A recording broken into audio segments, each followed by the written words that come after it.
So let's dive into some Josh Allen, because I want to talk about Josh Allen, and there's no better person to talk about Josh Allen with than you, obviously, because you're a Bills fan, and there's so many different directions I can go.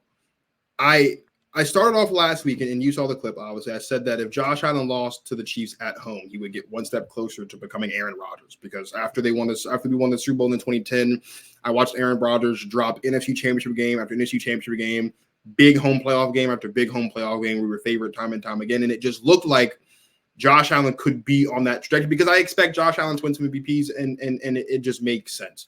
Now, there are some people like Nick Wright and others who are actually comparing this 4-year stretch of the Bills to the 4-year stretch between 2006 and 2009 to the San Diego Chargers. And if you look at the numbers, it's a very good comparison to make. They won the same amount of games. Both won 4 divisional titles. Both went to one in AFC Championship game at the time. They both average the same number of points per game. Both only allowed the same number of points per game defense. Like, it's a really, really good comparison. As annoying as it may be, like, no one wants to be compared to the Chargers ever, but it's a really, really good comparison to make. At this point, I guess my biggest thing is, do we make too many excuses for Josh Allen? No. What excuses do we make for Josh Allen exactly? I think that Josh Allen is given a pass too many times because of I will never say that Josh Allen's not a good quarterback. I'll never say that, because he's a fantastic quarterback. He's one of the best quarterbacks in the league. I think as a quarterback, you have 3 options. You can be the reason your team wins, you can not be the reason your team loses, or you can be the reason your team loses. And I think there have been more than I think there have been more than enough occasions that we can point to in Josh Allen's career, especially in big moments like Sunday night, where Josh Allen might not have been the reason that the Bills lost, but he certainly wasn't the reason they won either.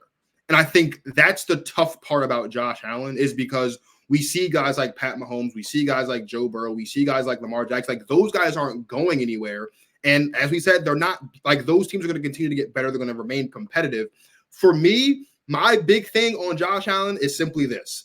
If, just like we kind of just said with the Ravens, if you weren't going to beat the Chiefs this year, when are you going to beat the Chiefs, right? We've seen Josh Allen fall at home to Joe Burrow, a healthy Joe Burrow and a good Bengals team. I would say that if Josh Allen and the Bills won that game on Sunday, they would have lost this week to the Ravens. So, like, can Josh Allen get past Lamar Jackson? I think, for me, the comparison is less about Josh Allen as a player, and just, for me, it's more circumstantial. That I look at Josh Allen, and I think, when I think about AFC quarterbacks, I think about Phillip Rivers. Josh Allen's light years better than Phillip Rivers, obviously. Much better quarterback, much more accurate, much more, physically gifted. But think about it. Phillip Rivers in his career put up a lot of great numbers, but whenever he ran into Big Ben, Peyton Manning, or Brady, he was going home. Like, I think that's where Josh Allen's at right now, is until the Bills as a franchise can figure out a way to get over the hump, we're just going to keep having situations where Josh Allen is running into Mahomes, Burrow, or Jackson, and just not being fully equipped to get the job done. I think that's where Josh Allen is falling short. And I think that's where Josh Allen finds himself in a tough spot, because there's nowhere else he can go to be in a better situation necessarily. But the situation that he's in right now also isn't the best possible situation, if that makes sense. That's for me what's so difficult about Josh Allen. So I'm glad you said that, because first and foremost, whatever ridiculous nonsense that Nick Wright is spewing, because I don't know, but Josh Allen is better than Phillip Rivers, period. There's not one person. So that debunks anything that Nick Wright is saying, because you're giving me team stats, and that's fine. But again, the other thing you said is, in all the playoff losses, did you know that Josh Allen in every game has left the field either tied or with the lead? Yes. So that means that they are not losing the game because of Josh Allen. No, that's another first. And he's given them every chance to win. He can't kick the ball. He can't catch the ball. He can't do a lot of things. I would say the Bills have been largely unlucky. They haven't gotten blown out in any of these games, have they not? No. They haven't. They're not flat out losing. It's just a string of bad luck. Stephon Diggs miss. There was 3 misses in that game besides Tyler Bass's kick. There was two the of them bomb to were on the Diggs. same drive on back-to-back plays. Right. Now, Yeah. can you criticize Josh Allen's decision making on that second to last drive? He threw 2 25-yard bombs. One he underthrew Shakir, which would have been the game-winning touchdown. But I think when I watched the all 22, he got hit a little bit, and I think that changed how much power he could put behind it. He still had a chance to hit it, but the 2 plays prior, he had Diggs wide open. He had 2 first down passes. One was 2nd and 9, and I think the other one was on the 3rd down. Yeah. He had him wide open. Josh has to start doing that. Yes. And you can play 58 minutes of great football, but if you don't do anything in those last 2 minutes, especially when the game is close, it doesn't matter. Yep. So there's the excuses to me, and I think Donato from the JT and the Don said this yesterday. Josh Allen's excuses are valid. The one thing he didn't bring up are the devastating, massive injuries to the defense the Bills seemingly have every year. We were counting on our 3rd string linebacker. He didn't make, you know what I mean? Like they brought in AJ Klein, who was on his way to Key West, when they called him a few weeks ago. Yeah. Losing Matt Milano, who is our Josh Allen on defense, all pro. You know what I mean? PFF number 1 ranked linebacker in the league last year. And then obviously we took a big swing with Von Miller that didn't seem to work out because he tore his ACL and just never regained who he was. So nobody's making excuses for Josh Allen. Also, Josh Allen was number 1 in total touchdowns. He was 5th in passing touchdowns. He was 1st with an NFL record in rushing touchdowns. He was 1st in total yards. He was 4th in passing yards. He was 4th in rushing yards, not quarterback rushing yards overall. He had the 2nd best success rate. He was 2nd in EPA, and he was 2nd in total EPA. He was 1st in rushing EPA, 4th in passing EPA, and his sack percentage was 4%. He did not get sacked, which was 1st in the NFL. Yeah. Nothing is on Josh Allen. There is no excuse for Josh Allen. Nothing's on. I just think it's more, to me, it's just more circumstantial. It's so like, that's my thing. It's not my comparison. My comparison with Josh Allen to Aaron Rodgers last week was more so strictly, I got a guy who is an all-world talent in the regular season, but for some reason, when we get to the postseason, it's not working out. Might not always be on Josh, because all those losses that we suffered in the postseason wasn't always on Aaron Rodgers, right? Aaron Rodgers went down there in Arizona on a 4th and 20 through a 50-yard Hail Mary to get a first down, and then on a 2nd and 9, 3 plays later, throws another Hail Mary to win the football game, right? And then what we do in overtime, we let Larry Fitzgerald just walk up and down the defense on us to score the game-winning touchdown. Like, so I know it's not all on Josh, but from a strictly situational standpoint, right? Josh Allen is in a conference with Patrick Mahomes, Joe Burrow, and Lamar Jackson. So at worst, Josh Allen's worst possible road to a Super Bowl, of course, means going through all 3 of those quarterbacks. That will likely never happen, right? Mm-hmm. So, but he's got to go through at least 2 of them probably to make it to a Super Bowl. And so far, Josh Allen hasn't beaten Mahomes and he hasn't beaten Burrow.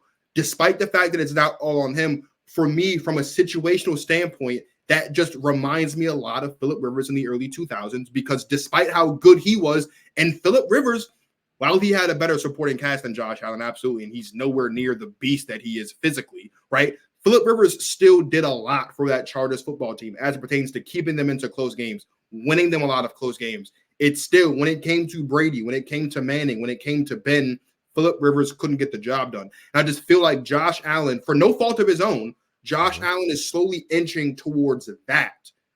Just like you said, leaving. Look, all y'all got to do is get a stop, bro, and we can win this football game. And I look up, and 13 seconds later, Pat Mahomes and the Kansas City Chiefs are celebrating a game-tying touchdown type of thing. I think Josh Allen's in the best possible situation he can be in, but I also think he's in the worst possible situation he can be in, because no other quarterback in the league has to be Superman all the time for their team to win like Josh Allen does, right? Pat Mahomes doesn't have to be Superman from week 1 to week 18 for the Chiefs to be competitive. Joe Burrow, Pat Mahomes, Lamar Jackson, we go to the NFC, Jalen Hurts, Dak Prescott, whoever, none of those, he's the only guy who has to be Superman. And so the other double-edged sword about it is because he has to be Superman, it's almost like our natural inclination if something goes wrong is to automatically blame Josh Allen because he's supposed to be Superman and Superman's supposed to be able to do anything.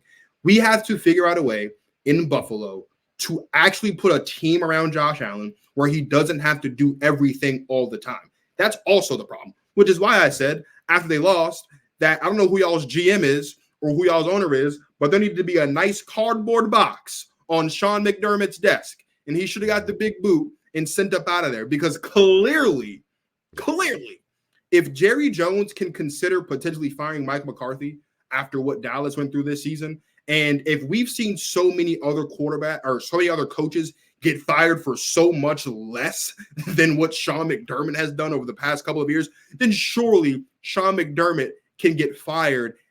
Mike Vrabel got fired this year. For what? What did Mike Vrabel do this year to get fired? And then look at what Sean McDermott has done in the last 4 years and all of his shortcomings, and he still has a job. I think that's also part of the problem as well. Sean McDermott is not the coach for this quarterback, and he's definitely not the coach for this football team. So Josh Allen has played in 6 playoff games. He has a passer rating of 100. He has 3,000 passing yards.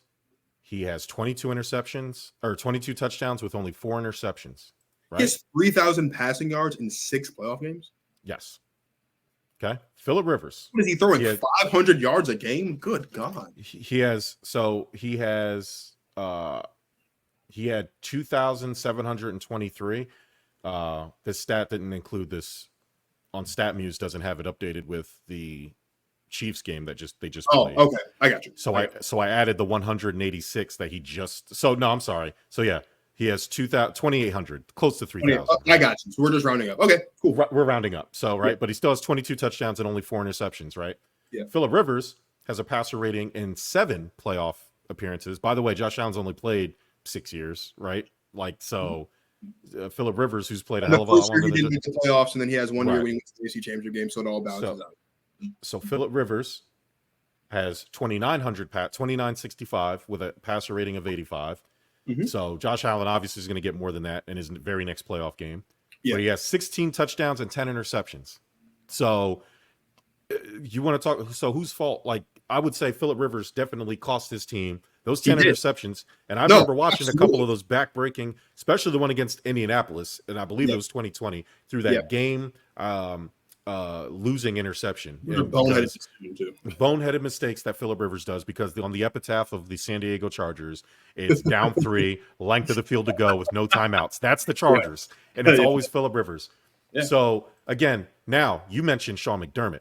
That's the excuse that we make for Sean McDermott, who, again, I am not a fan of. He should have been fired after 13 seconds, riding the coattails of Josh Allen, okay? Because every time Josh Allen has left the field in these playoff games, the Bills were in a position to win. Josh Allen did what he did to make the Bills win. And all Sean McDermott does is make the Bills lose. When the game comes down to coaching, boneheaded decisions, defense. Who called the defense this year all year? Who refused to get a defensive coordinator after getting rid of Leslie Frazier? A scapegoat for the 13 seconds. It was Sean McDermott. Sean McDermott is the crux of everything wrong with the Buffalo Bills. He has taken this team as far as they can go. And when I suggested that when Bill Belichick's out there available, at the time when Jim Harbaugh was available, it's time for a new voice. Sean McDermott, to me, anybody can win 10 games with Josh Allen as the quarterback. Sean McDermott, great. You brought us out of the gutter. You taught us some culture. Now your time is done. How many more years, just heartbreaking losses, do the Bills need to show that this guy can't get it done? Case in point, the Denver Broncos were really good when John Fox was the head coach. And year after year, when they just kept doing what the Bills are doing, losing in the second round, they got rid of him and they hired Gary Kubiak. What did they do the very next year? They won the Super Bowl. Bill Cowher, legendary Steelers coach. Eventually, hey, enough is enough. What happened the very next year with the same team? Mike Tomlin winning the Super Bowl. Hey, there was another one that did it. Oh, yeah, John Gruden. Yeah. Tampa Bay Buccaneers built that team up. Tony Dungy comes in. Guess what they do right away? wins the Super Bowl, there is a precedent for this. Sean McDermott has gotten rid of Ken Dorsey. He's gotten rid of Brian. He's gotten rid of everybody below him that could take the blame for these inexcusable losses. And the only constant is Sean McDermott. So Sean McDermott has to go, and the Bills will not win anything as long as he continues to be the head coach. I agree. And I think winning 10 games, it's not just about because it's Josh Allen. Winning 10 games also isn't the goal anymore in the NFL, especially now in the AFC. If this is an NFC football team, oh yeah, win 10 games. You're good. You got yourself like, you can't do that. When you have the Jets, who we didn't even talk about the Jets, who could possibly Aaron Rodgers Aaron Rodgers coming back, 4 games into the season again. Like, that's something to look out for. They had the worst offense in football, but the best defense in football statistically this past season because they have talent on defense. Aaron Rodgers is going to be back. Now, the Dolphins are still the Dolphins, but the Dolphins are still a relatively good football team. You've got at least 3 teams in the NFC North, or AFC North, excuse me. You have at least 2 teams down in the AFC West. You still have probably 2 or like, this is a really, really, really tough conference. This isn't the NFC where there's 4 good teams and the rest will just figure it out along the way. There is a legitimate case for more than half the conference to be a playoff team in the coming years. And if your head coach is going to be the thing that keeps you from winning football games, that's a problem. Why do we think the Chargers just went out and got Jim Harbaugh? Because they don't want to keep looking at their head coach making stupid decisions and then getting up in a post-game press conference and saying, this is what I get paid to do. No, you do not get paid to lose us football games. You get paid to win us football games. And if you can't win us football games,